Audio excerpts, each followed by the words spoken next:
All right, everybody. Welcome to Who's Got My Money. This is a rather unique edition in the sense that Kurt actually gave up the mic for a minute. But my name is Alicia Mejia. I am the founder of the Worldwide Love Story and a very big supporter of Vegas and the whole Vegas tech ecosystem. And so when Kurt asked me to sort of partner up today on today's discussion about giving and whatnot, I was, one, more than happy to do it, and second, thrilled to be able to give an introduction to a person who is the epitome of giving, in my opinion. It was interesting because I started flipping back through my text just now. I was like, let me go back to the very first time that I ever contacted Kurt, because I remember what stuck out about the way he spoke the first time we interacted. And even from the very first time that I reached out to him, he was already in a spirit of giving and was asking, what are you most excited about and how can we help you? And so it's with that I would just like to introduce one of the most giving, selfless people in the Vegas tech scene that I know, and let's give a warm welcome for Mr. Kurt Walker. Thank you. Thank you. Thank you. Thank you. I actually did not expect that. I paid her to do something completely different, so I want my money back. Okay. No, thank you so much. So Alicia and there's two specific reasons that we wanted to team up today. First, she actually shows up as an ecosystem builder, even though she's also a founder. Now, there's no reason you can't do both, but a lot of times founders don't either understand the value or have the energy to do both. So one of the things that I wanted to make sure, because it I think fits perfectly with what we're here to share today, is what Worldwide Love Story is really all about. So we're going to get into that. So that's the first reason. The second reason, and by the way, the mic, you got to be like right on this thing for it to be hot enough. I don't think the speakers are going to do that, just for the sound guy. So number two, these Who's Got My Money sessions are really, the energy of them typically is you come here to get, to learn, to get, to receive. How do I, Kurt, how do I, right? And in this season, we hope that your heart is filled with gratitude. We hope that you recognize this is a season of giving. And so we wanted to flip the script today. So today, with our friends that have traveled from LA or from Utah or from Austin or from DC, we want this to be about the lens of how do you focus on giving, and at the same time that unlocks all the machinery to receiving. You guys good with being in that energy today? Yeah. You guys, you feeling good? You thankful for family? You're thankful for living in this country that gives us the opportunity to build entrepreneurship? Yeah. Awesome. Okay, I have a question. Alicia and I would love to know, very quick sharing. Who wants to come up here very, very quickly and talk about the one thing they're most blessed about when it comes to entrepreneurship, that they're grateful for, that allows them to like be in the spirit of giving? Is there anybody who wants to share on that? Please come up here real quick. Well, thanks. My name's Eric Alexander de Groot, and I think passing it on is so powerful. So whatever I know, what I've learned in my personal experience and my business experience, what I can give to you. And I'm here in Las Vegas, I'm new, and I'm building a theme park that's built around innovation and entrepreneurship. So kind of like this, but then on steroids. Thanks very much. Awesome. So many of you guys were at the Fusion 42 Raise Summit. It was both online. There's some in-person components. The team went out and interviewed 50 of the best fundraisers from all over the world. We're talking about individuals that have raised billions in the last 4 years in a market that people say you can't raise in, which is hogwash. And what was interesting about that is how often there were similarities and patterns in those interviews. Related to today's topic, I want to just, a lot of times these sessions are highly technical that we do. Today's going to be more philosophical. It's going to be more about the energy that we bring to entrepreneurship, to problem solving, and to serving, right? So there was a comment that came up again and again and again, and that was, this is a little bit more of a technical thing, and then we're going to move into all the spiritual stuff. And that is that the resources you need, the things you're looking for, the people that you need, the relationships that you need in order to get capital, which, capital moves at the speed of trust, moves at the speed of relationship, right? Yep. It's sitting in another founder's warm market. Could not tell you how many times funders said, I got to know this founder through another founder and I ended up funding them. So Whether it's in Fusion 42 in the Telegram community with all the 20 expert channels we have, or elsewhere, I want you guys to always be thinking about, how do I show up in value? Even if you don't want to be in the spirit of giving and you just want to be all about yourself, let's call it self-interest. This is in your self-interest, because literally the more favors you do, the more value you show up in, founders or funders or framers, which is the service industry experts in between that are the glue of the ecosystem. If you show up with value, you will get the resources you need. There is not a single check you're ever going to get that will not come through another human being. And if we can harness the power of Dale Carnegie's How to Win Friends and Influence People, we think about what is that they want, and then we give them that, and we're deeply interested, that is the key. So that's probably a little bit of the technical stuff we're going to get into today, but I just want that to be in the back of your mind. Like, this is proven. This isn't like just go out and give and whatever. Not only does it feel good, and I think really should be in alignment with your purpose, which we'll talk more about, it's also proven factually. This is physics. It's the law of reciprocity, right? So that came up a lot, and there's a bunch of other themes. I strongly recommend, if you haven't seen all of the interviews, that you take the time. They're an hour long. Yeah, you're going to be sitting there for 60 hours, because that's how serious we are about teaching you guys the game of fundraising. And is it a fun game to play? Go for it. Okay, what are we doing?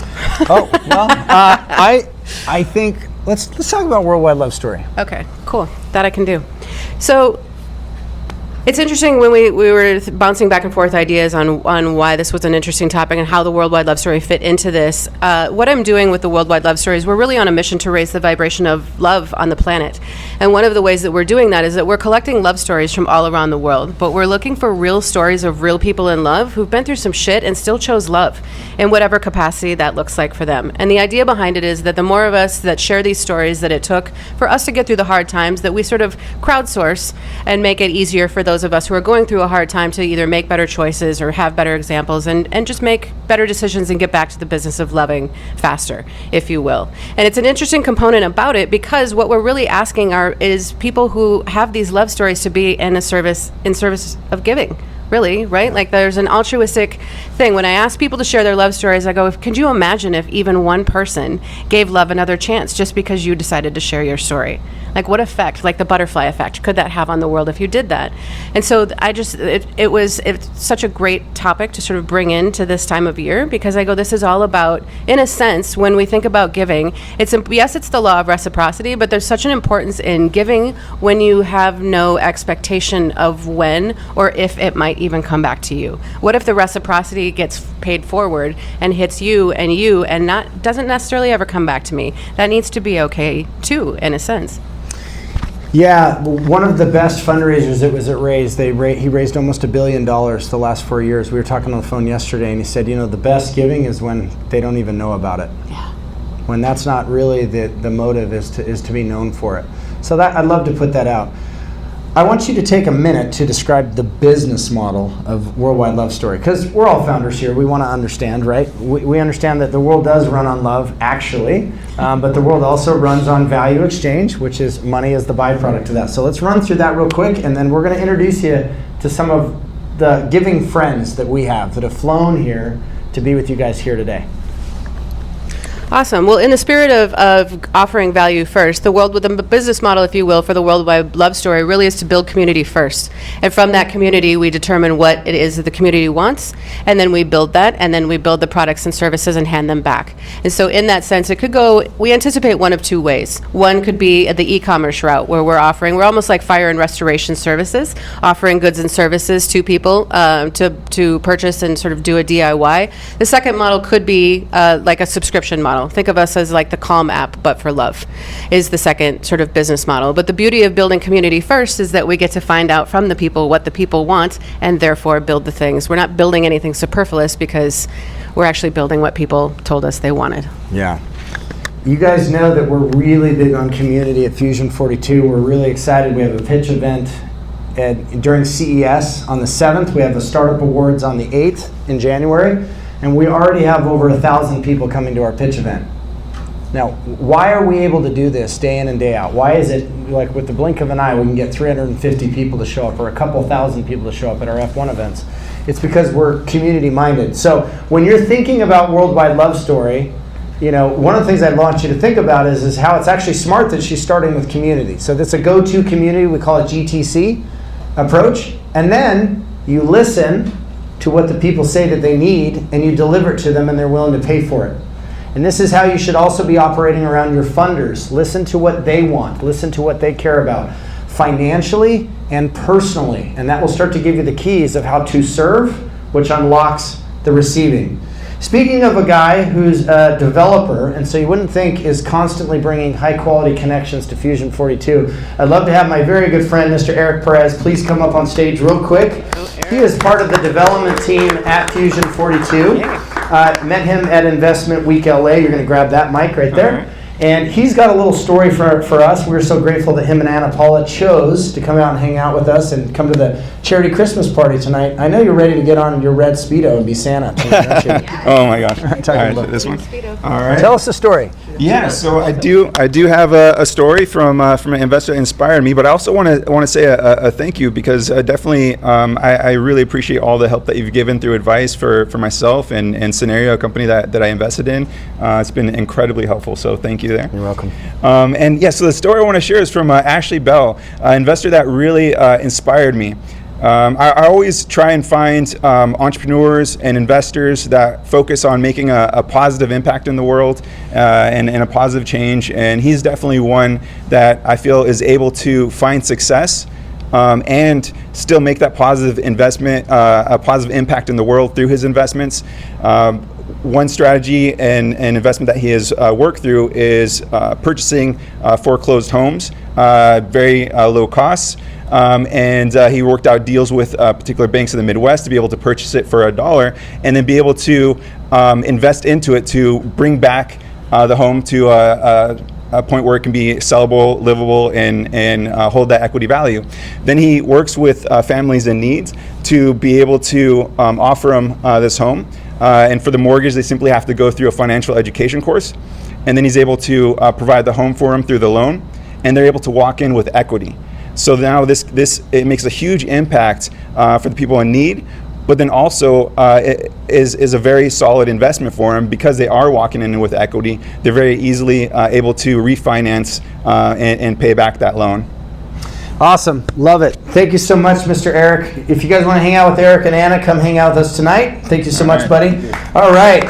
For our next friend, we have Mr. Gabriel Rucker from Austin, Texas. This is another individual, come on up here, buddy, who is community-minded but also has always been about service. Who can he connect us to? Because he knows we are all about the ecosystem building game. And it's been really cool to see that he leads that way. And so I think you've got a story for us as well.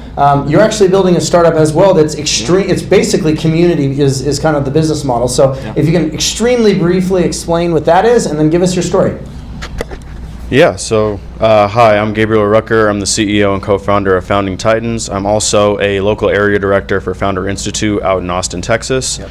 And so Founding Titans is a platform that helps entrepreneurs to be able to discover, analyze, and engage professional networks so that they can 10x the number of people within their network. And so a simple explanation for that. And to go into the story, I've talked to this individual very recently, founder named Kwame Bowler, and his company is called Spritz. And so for his story, he's on business number 7 right now as well, serial entrepreneur. And his previous company, Spritz, still within the home services kind of space, just like his current startup, and basically realized that they had to pivot and sort of transitioned into essentially just listening to the customers, finding real value in that home services business that he's doing, and was able to basically increase to over 4,000, customers, and be able to essentially really provide what they were looking for. And that also, for him giving back to the community as well, kind of helped to springboard that. So he's also a mentor for Techstars. He finished the Techstars program himself.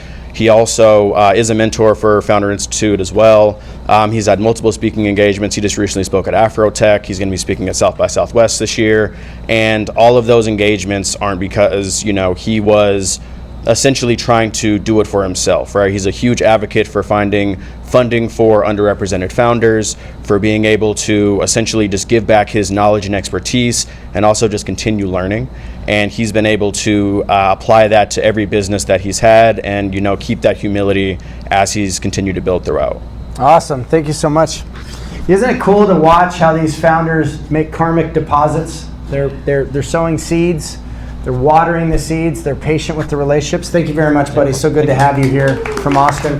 Mr. Rod Stewart and your sexy Santa tonight.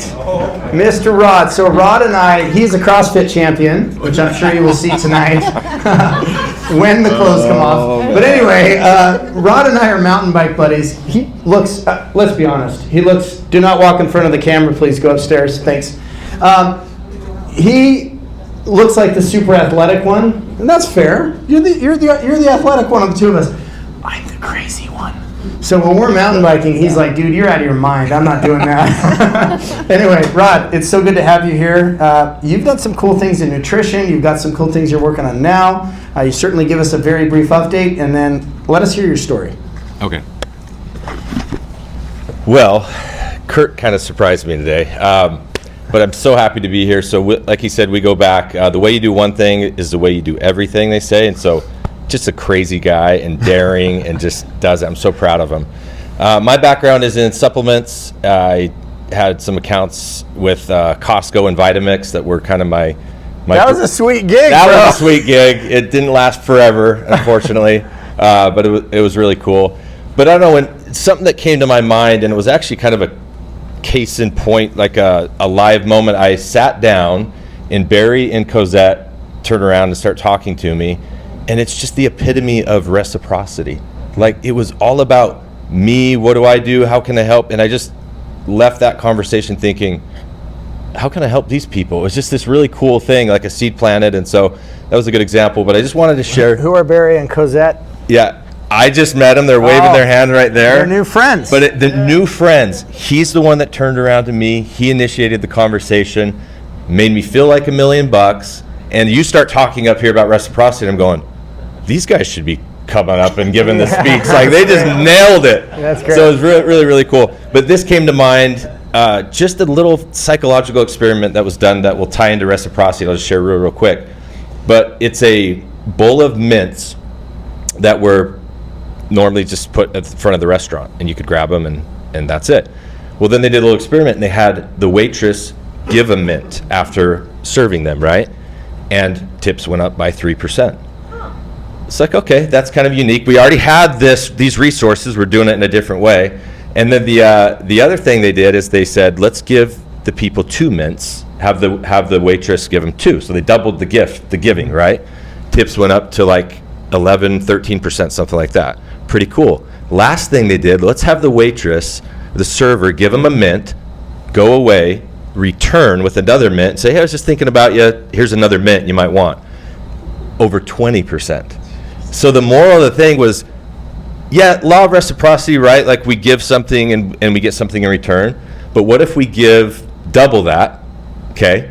What if we give in unexpected ways? Yeah. In creative ways. And I feel like I said, Barry and Cosette was unexpected, and it just took me to here. So it was pretty cool. Love it. Yeah. All right. Come see Santa tonight. It's going to be good. It's going to be good. Okay. My next buddy, he's our friend. He's a little unorthodox. It's been a pleasure as we've worked towards raising money and gifts for Big Brother, Big Sister to work together. It's been very interesting to see how he's been willing to go above and beyond for sponsors. And one of the things that he's done, and we'll talk about it here in a second, but because he's not likely to bring it up himself, is, and I've never seen this in the sponsorship world, never seen this in the fundraising world, but basically his commitment to anybody that wanted to sponsor the charities and the things that we're working on, he said, not only will we appreciate your money, but I will make sure, I personally will make sure, I'm staking my reputation on it, that you will get more business than the money that you've donated. And personally took that on. Mr. Dave Kohlmeyer, the problem solver here in Las Vegas. Please come up. He's got such a cool backstory. It's really cool to meet business owners that have another life, and now they're kicking ass on the business side. And so I'm excited. We're glad that you're here in Las Vegas. We're excited about tonight. And I want to hear your backstory a little bit. And then let's hear maybe a story that you've got that inspires you about how giving unlocks receiving and how giving is really the key. Is it both? Yeah. Okay. It's interesting being with this light.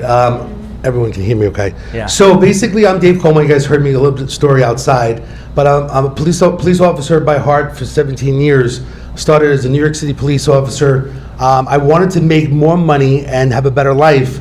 So what I did is try to find the best police department where you make the most amount of money, where there's no state tax, no city tax, a better lifestyle, and basically, believe it or not, Las Vegas is the place. So this was like 24 years ago. I was in New York City in uniform. I was in Times Square. There's a huge billboard, and it basically says that NYPD was like 245 in regards to pay, including cost of living. And I looked all the way on the top, and number one, very light. All the other agencies were there. Number one said Henderson, Nevada, and I said, where the hell is that? Because that's the place I need to be, is number one, not 245. As much as I was a New Yorker at heart, and I love New York, I came out here when I was 26 to basically. Well, I came out here originally when I was 18 with a girlfriend. I said, this place is beautiful. I have all these hotels. It's sunny. Everything is new. It's great. Long story short, fast forward. People mention Vegas. Las Vegas Metro Police came to New York City in order to basically test for, they were looking for police officers. And it shows up in a union paper called The Chief.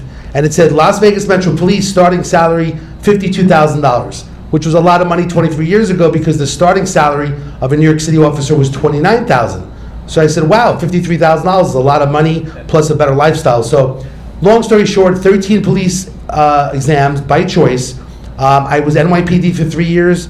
I was MTA police in New York working Grand Central and Penn Station, if you guys have been there. I worked 9/11, I was across the bridge, helping people evacuate the towers. And right after 9/11, September came. Fortunately, I survived because you never know where you're gonna be. I came out in February, went through another police academy through Henderson Police, even though I got called for Las Vegas Metro Police. I did 13 years in Henderson, 6 years community policing, which I've always, as a New Yorker, had a heart to always help people and to give back, and it's just satisfaction. Now, I happen to be Jewish, and there's a word called a mitzvah, which is basically you're committing good deeds. And to me personally, it was all about doing good deeds for life, in general. I happen to felt very godlike in regards to being out there helping people, whether they were suicidal, they were going through mental health. So I always felt I was doing God's work. Not that I'm some major religious person, spiritual. I loved helping people and changing, going home at the end of the day and say, I've accomplished, I've helped people. And I've always had that attitude, maybe upbringing, maybe just life, but I've always done that. So I was a cop for 17 years, Henderson, community policing, helping homeless, helping the DARE program. One story I'll share, which nobody would know, is that when there was budget cuts, the economy, Las Vegas Metro cut the DARE program. And then Henderson said, you know what, Metro's not doing it, we don't have to do it. So I said, why don't we do something for the kids? It's 5th grade. Why don't we do something? And I came up with a program called Dreams, which is basically decisions, responsibilities, education, motivation, self-esteem. I already forgot the few words there, it's been a long time. But basically Dreams was like a self-improvement, and it was 50% less classes of an officer that would go into the room. So DARE was 10, we made it 5. So it's 50% less manpowers, but we still have a program. So to this day, 10 years later, basically the program still exists, and Metro took on that program. So I feel very, glad that it was just an idea. Like, we all have different ideas for business and helping people. It was me that basically pushed that. The other cops I worked with, honestly, I don't think they could care less. But the bottom line is everyone's different. We're all different here. You guys are inspirational. You want to help people. You want to do business. You want to make money, but the goal is to give back. And I think, especially here, as we say, giving addition, as you give back, basically it will come back to you. And recently, it's funny you mentioned about me saying I will work for free. I haven't gotten, this is the first time I really kind of reached out to people asking for sponsors to make a party where really in the long run, it's going to come back tenfold, right? People are going to want to work with me. We're going to do different fundraisers. So I think it's great. So the goal is that whatever you guys are doing, you always have to have a nonprofit component. One, because you want to be a good person, you want to help people, and in the long run, those people are going to see you, and they're going to want to be with you. They want to work with you. Even Kurt, right? He's very passionate. Most people I meet are not so passionate about working with nonprofit programs. So I want to work with him more. I want to work for free for the guy because he's doing such good work, and in the long run, it comes back. So The bottom line is work with people, pay it forward, it will come back. Any business, associate with good people in general. And I guess that's basically it. Awesome. Thank you so But much. thank you so much for speaking, sharing a little bit. If you guys want my business card, my number, I literally am the only person that will give out a card and say I am 24/7. If you want to text me or call me, if you have a problem, I will help solve that problem. Thank you. Love it. Problem solver. Woo! David Kohlmeyer, the problem solver in Las Vegas. He's actually working on a really cool program where police officers get to serve, after they've moved on from being a police officer. I think that's extremely cool. Absolutely. All right. I would say that probably the most valuable thing that I have in my life, other than maybe my freedom, is the relationships that I have. And if we're going to talk about the capital world, these relationships, many of which you guys have a chance to hear for over an hour, as part of these interviews for Raise, and we're going to continue to do Raise quarterly or several times a year, you'll get to see the depth of the relationships. And so when a founder comes up to someone like myself or some of the other funders in the room and asks immediately to be connected to individuals, I don't think they realize what they're really doing. I've cracked jokes about, hey, do you want the code to my garage to help yourself as well? Hey, that's cool. Take my mountain bike, which we know for me is life. So when I say this about the next person that I'd love to introduce you, I think I've probably made 15 intros to this person in the last 2 weeks. And some of these are heavy hitters. And the reason for that is because this person has actually showed up in the same way. This person doesn't travel very much. They love to stay hunkered down in a very important city strategically when it comes to startups and international business. I'd love to introduce you guys to my very good friend and partner, Mr. Ashton Moore from DC. Ashton has been the epitome of leading with value. He's one of the very few people that I trust to be kind of coordinating some things that we're working on the back end. I'll give you guys some examples. The only people more desperate to raise capital than founders are VCs. And VCs are looking for something very, very important at the end of the gold at the end of the rainbow is this thing called an LP. It's a limited partner, right? So the way that this works, for those of you who don't know, there's a general partner that's usually the VCs. Sometimes they put some money in, sometimes they don't. We most certainly did with our stuff. And then the majority of the rest of the capital comes from limited partners that put up the majority of the capital. Those relationships, and you'll hear this in the Raise interviews, are very difficult to get. You'll hear exited founders that chose to come over and be on the VC side thinking it was easy, thinking it was plush, and they're like, holy crap, this is really hard. I actually think, I just want to put this in perspective, you're more likely to make a lot of money as a founder than you are as a VC.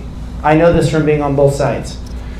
So when it comes to secondaries, which we'll explain in a second, and when it comes to building relationships long-term on the LP side, there are very few people I'm willing to fork over LPs I might have, or even funders that I believe deserve the LPs that we have in our network. Because that, to me, I better have like a 10-year relationship with somebody if I'm going to give these. I mean, these relationships are even harder to come by than the funder relationships that founders want. Because when you're a VC, you pretty much have to be raising all the time. It just does not end. You have to be thinking about the next fund. You have to be thinking, it's really challenging. So many of you guys know that at Fusion 42 we're glorified babysitters. We babysit founders. We help them become market ready. We help them become raise ready. Well, what that creates is we're not able to focus as much on founders that are maybe in the Series B range that maybe need to take some liquidity in, take some risks off the table, and so they'll bring in additional capital. It's not in the round though, it's on the side. That's the reason we call it a secondary, right? And since we're seeing Series A's go a little bit longer, since we're seeing less IPOs, this is something that's becoming more and more important. Second, the LP game is really, really important. And so we actually have a community that's devoted to ultra high net worths and family offices and all that called Mainsail. And so as Ashton and I have gotten to know each other, I know that's a really long wind-up. I just want you guys to kind of understand, like, there's a technical prowess here, and I've had the opportunity to get on the phone with some of our better founders, some of them that have exited 7 times, and to experience Ashton Moore and the way that he likes to strategize very artfully, very carefully, very intentionally these introductions to funds that would either fund a founder or potentially fund another fund. And so I'm very excited that Ashton was willing to get on a plane, because he doesn't usually leave DC. He's got his own bars there, and I usually send the VCs in I say, Ashton, just liquor them up, make sure they have a good time, because they come to DC. So without further ado, Mr. Ashton Moore, can you please break down for the audience a little bit of your background, what you've done in DC with DC8V, and what you're doing with Quoth Capital, and all the rest, all the things. Kurt, that's very, very, very, very, very kind of you to have me here, to invite me to be here on stage with you. He has made 15 introductions. In fact, yesterday at 4 p.m. I was getting a drink with one of his introductions, Hua. And it's, I think the reason Kurt knows that that's safe to do with me, because that is currency, is because I will always make sure that Kurt is taken care of if there's any sort of business to be done. And that's, a lot of people forget that there's dollar currency and then there's social currency, and they are very, very intertwined. They're very, very important. But so I help people find what they need, be that in the case of venture funds, what happened after building companies for 20 years and learning how to raise capital for my own companies in media, marketing, hospitality, and tech, I was starting to meet all these VCs on behalf of founders that we were helping to find capital. And the message over and over and over again was that they don't have any money. And so I realized very quickly, this was back in Q1 this year, that I need to go make friends with a lot of family offices as well, because the dirty secret is, not even dirty secret. I would actually ask founders to look at VCs with a little bit more grace, is what I learned, with a little bit more appreciation, because their raise is harder, much, much harder than it is for a founder, because for a founder you may have 20 funds that all might be interested in you, but with a fund you may only have 3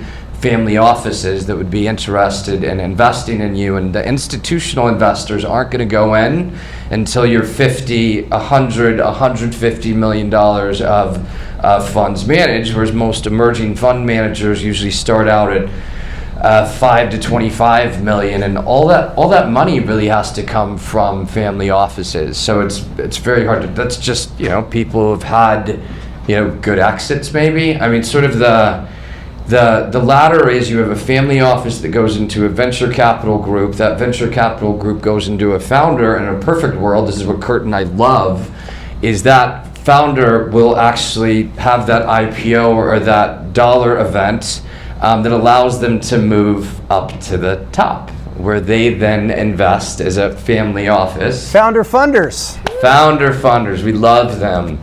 But going back, I do encourage people, just in terms of giving, I've helped to create the DC Tech and Venture Coalition to help founders in Washington, D.C. have a better voice, be better represented, and also to teach the rest of the world that if you want to get to international governments, or to the DC government, or to international markets, to come through DC first.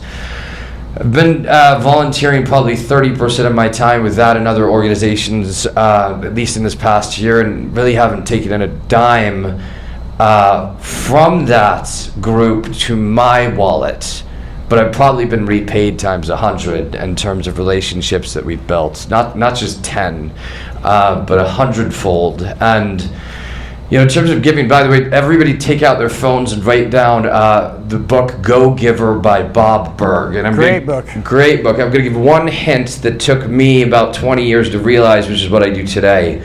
What can I help people do? I can help them find what they want. I can help funds find offices. I can help founders find funds. A very good connector in that way.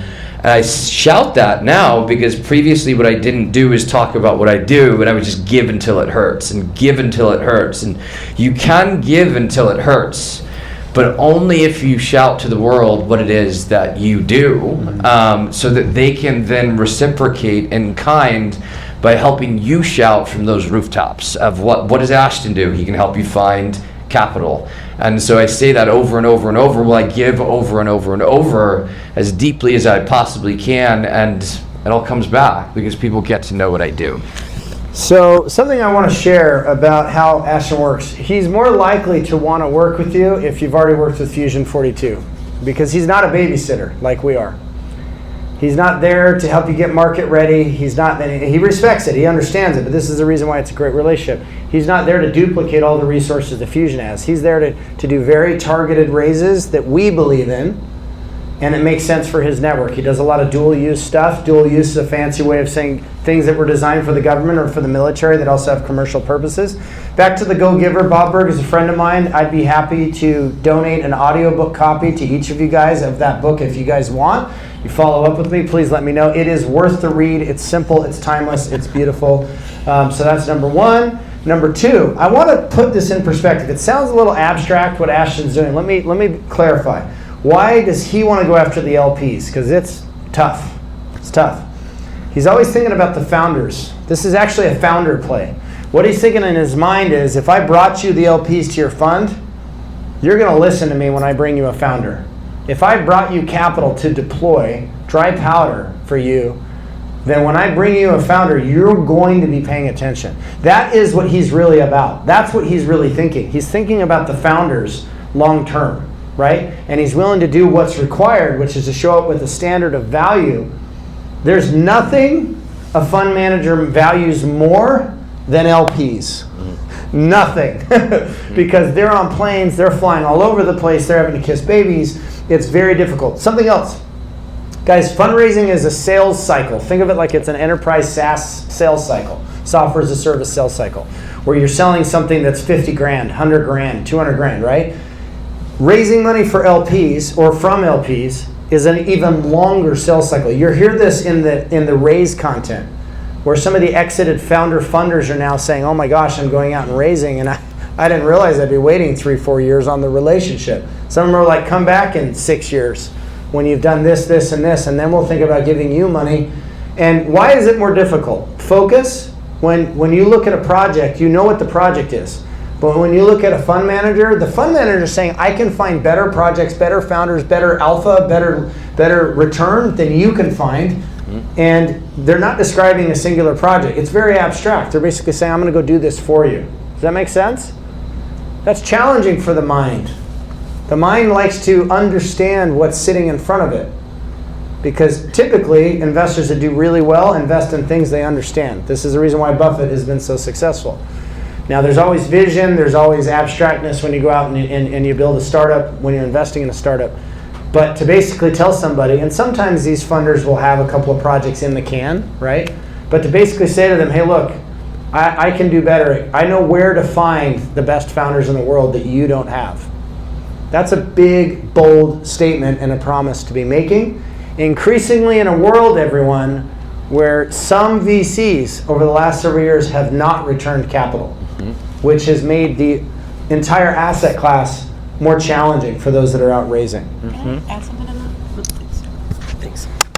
I think you brought up an important point as well, and you said like fundraising is a cycle, and I would almost encourage people to look at it as not only just like an energy cycle, but almost an ecosystem as well. To your point before about like it's important to be ready so that when people, if you are going to give until it hurts, it's important to have your ask and be clear that you know what your ask is.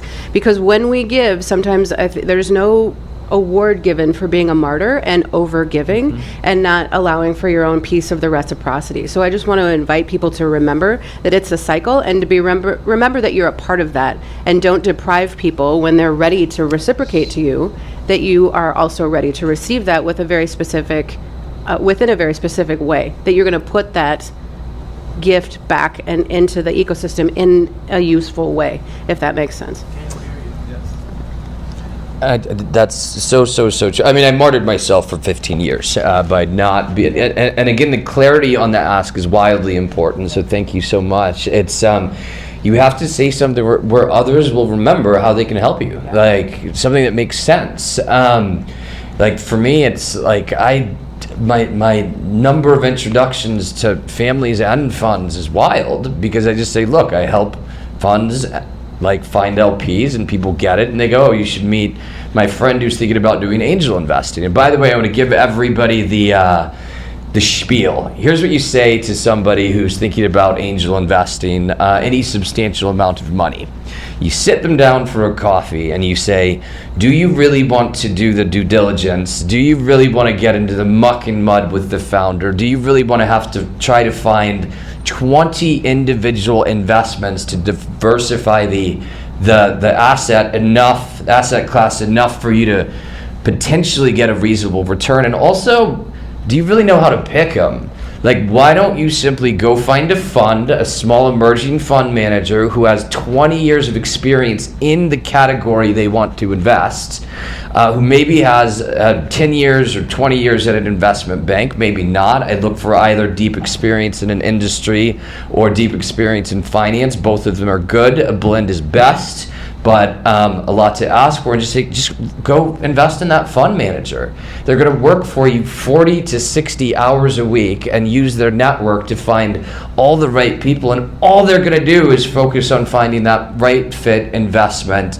And you can invest in a property tech fund, and an education tech fund, and a climate tech fund, and a real estate fund, and that fund manager then works for you. And that's amazing. So I highly encourage people who are thinking about angel investing, unless they deeply understand where they're putting their money, to really just go look at fund managers instead. How many of you guys like to make 6 figures a year? Okay, everybody? Great.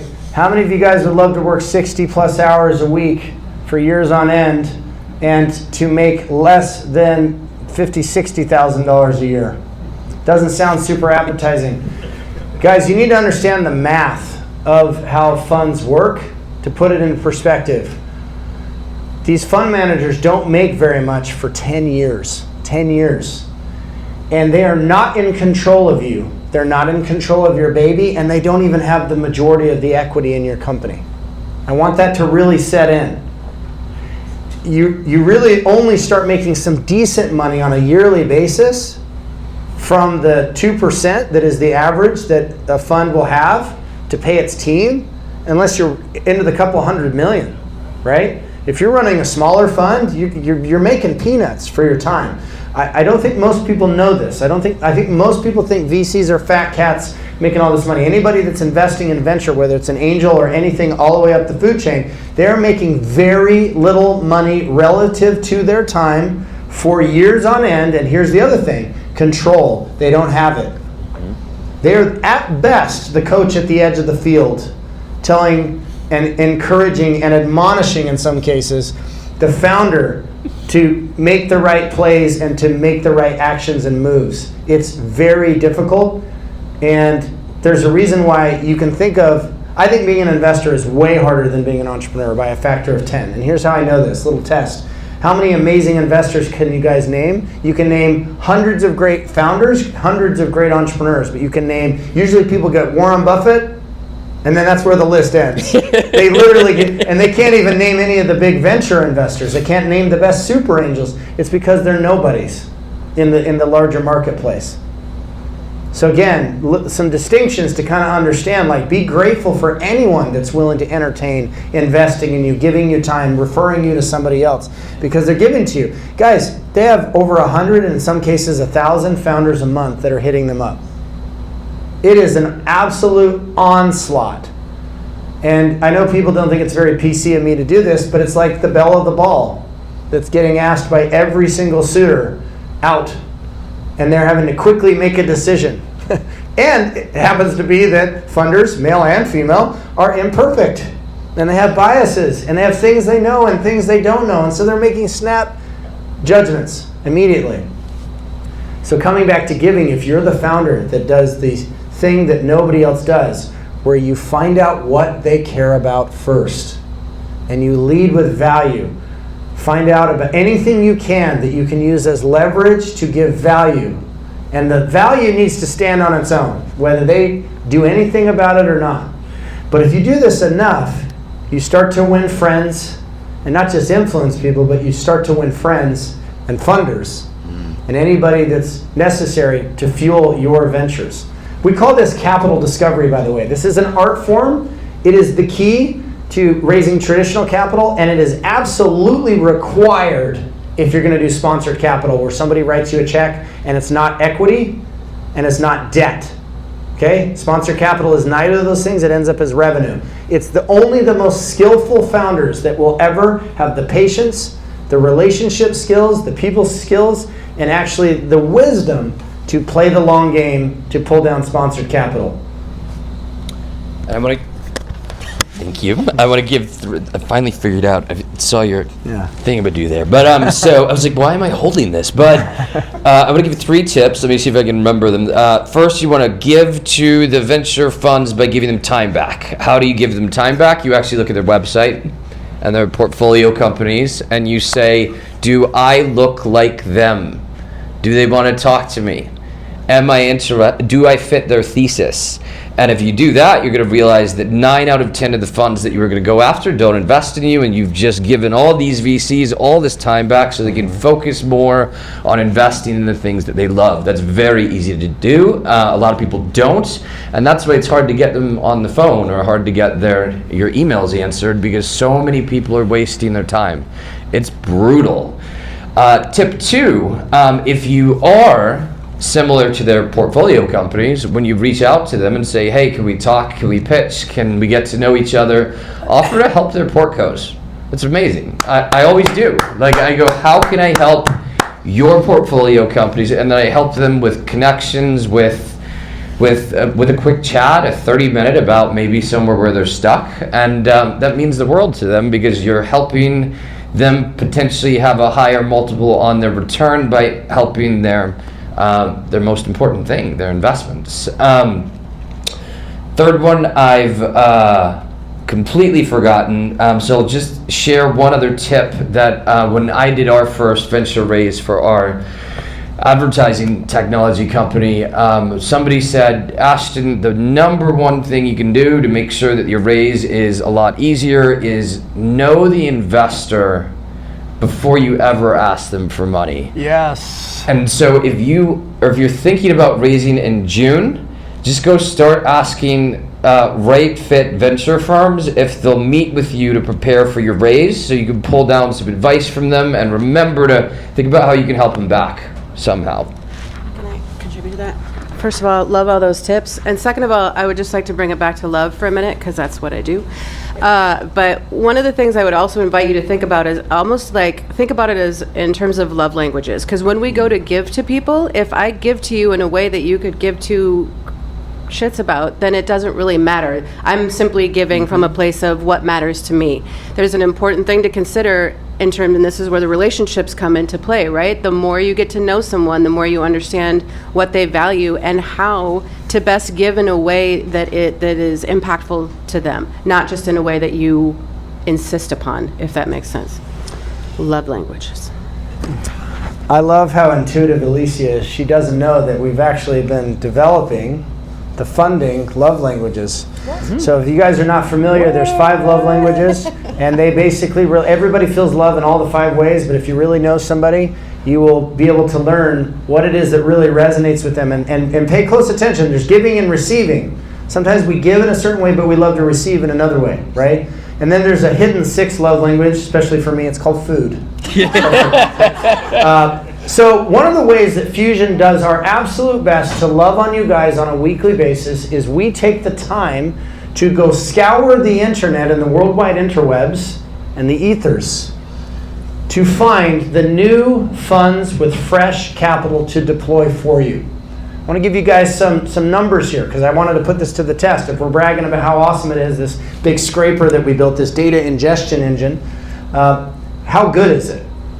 So last week we pulled in 1,700 records and then pared that down to 32 new funds. Okay? And it's just going to get better and better and better. But Kurt, you guys are super into AI and all this other stuff. I could just use AI and go do it. I'm like, go for it. Go for it. More power to you. Guess how much all the AI tools that we threw at this problem found? 20 to 30% of what we found for you. And this is free. We give this to you free. Because most of you guys won't keep it in your pants or wait long enough to be patient, to actually get market ready before you try to go raise. We know that. We know no amount of telling you guys anything is ever going to get you to realize that fundraising is not the definition of success. It's actually the beginning of the real work. But we give you the relationships anyway. It's in Telegram and it's in the newsletter. Every single Monday, Startup X, our newsletter, we publish the new funds. Here's what I want you to be thinking about. Because there's three responses. One is, I'm going to go talk to them immediately and try to pitch them. Don't do that. Don't do that. If you want to do that, fine. Don't do that. That's the dumb thing. The second approach is mental note of these 32 new funds and the 27 before that and 16 and 12. Every single week, guys, it's just we're releasing these funds. You make a mental note and you say, I think that they match what I need to do. Or I think that there's an angle where I can be of value, right? Or something. And then the most switched on approach is to say, mental note, they're for me. I'm going to start my capital network by doing an introduction, but I will not ask them for money. I will not ask them to pitch. Exactly right. Exactly right. Because nobody wants to feel like a mark. It's exactly the same as an enterprise sales cycle. I actually have a whole presentation I give to the entrepreneurs about going to market with giving. And to talk about commercial go-to-market for a minute, the three ways that at least I personally defined as the most productive are to build a community of some sort, to build a platform of some sort. So community could be what we're doing here. A platform of some sort could be, for example, a podcast. It's like the most typical. And then the third thing is to give a gift that actually has value that relates back to the service, product or service that you provide. And that gift giving essentially cracks the door open for them to have a taste of what you do really well, and so they can experience. And it also checks off the most important 5 things, which are to be known, trusted, respected, for them to know that you have their best interest in mind. And then number 5 is to be top of mind. And that's why those approaches are so powerful, because you should be able to drip feed into their email or the Slack or the lives of these humans so they remember you do what you do. All right. Do you have some closing comments you'd like to share? And then we're going to get a group picture, but do you have some closing comments you'd like to share? And I've got a word after that. Sure. And if you do too as well.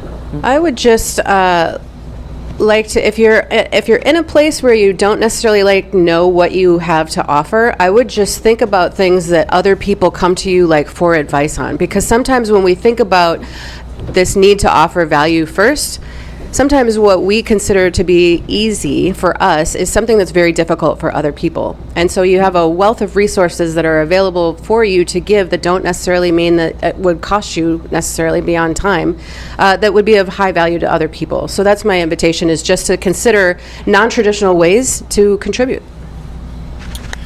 And just to tag onto that amazing note, the 30 minutes of your time of just listening to somebody could actually change the trajectory of their entire year. If instead of talking at them, you deeply listen and you ask questions, you should try this as a game one day. See if you can get through an entire meeting without telling somebody anything about you. Yeah. That'll be the game, but it could really, really mean a lot to them. Yeah, so let's do one other example. So guys, you don't always have to think business. Very often, these check writers, or not just check writers, anybody that has resources that could potentially endow you with what you need, they have family, they have interests, they have things they're deeply, deeply passionate about, and especially if they've crossed into the legacy stage of their lives, which is where most sponsored capital operates from, you need to think about what they care most about. Yep. And so if you pay attention, if you're willing to do some homework, right? His example of doing your homework, guys, it's crazy to me when somebody goes up to an author that they say they love and they haven't even bothered to read the book. That's crazy. You're getting a roadmap. Hey, I wanted to ask you about this question on page 17, that you said this. That is like a pattern interrupt. All of a sudden somebody's like, what? Yeah. But I've often found that it's either through something for their significant other or for their children that they care about. I'm a music guy, so I always try to find music ways where I can wow them with an experience that they're never going to have. They're backstage all of a sudden with some significant artist. their daughter's freaking out and they love it and it's just a gift. Here you go. I love to start relationships with giving. And so when we have our different ambassadors in different markets, say Mexico City, and they bring me somebody, say, what do they care about? What do they need? How can we be of service? I almost don't want to take the meeting until I know what that is. I like going in knowing more than they know to the relationship. So, guys, founders are very unique because we build. And we build for the future. We build for a future that we may not actually ever get to see. I've got a few quotes. I'm not much for notes. Usually I like to have things memorized, but I thought that these were actually quite apropos. The true meaning of life is to plant trees under whose shade you do not expect to sit. It's Mr. Nelson Henderson.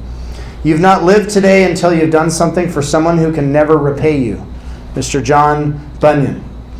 You know, founders get to the distinct privilege to build a solution and a fortune, I might add. What a great game that we get to go make millions and millions of dollars while following our dreams. And if we fail, we get to potentially do it again. How incredible is that, right? I mean, think about that. That is a privilege. In a world where very few people can even rub two nickels together, we have the opportunity to go out and create the future and great fortune at the same time.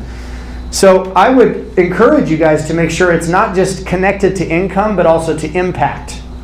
And making sure you really know what that why looks like. And that we're living the life that we choose. Looking at the stats, guys, happiness is not something that lasts all the time, every single day. I personally believe God, source energy, has sent us on this planet to experience seasons. And so if we know that life's going to be difficult, we might as well lean into it and be somebody that's okay with doing hard things. But what the data does tend to show is that meaning is something we can choose, and that a life well lived, even if difficult, even if it has seasons of winter, is what creates real lasting happiness. And I hope for any of you guys that impact, and through the lens of your business, through the lens of the problem that you're obsessed with and that you're solving, you find the meaning that makes this 10-year journey, this voyage, actually worthwhile. You know, interesting thing that Pablo Picasso said, the meaning of life is to find your gift, the purpose is to give it away. Use this business that you have as a lens to give it away. Let me give you some founder math. I like founder math a lot. Founders change the world. And I want you to think about how small a group founders actually are in the total population. We're not talking about business owners.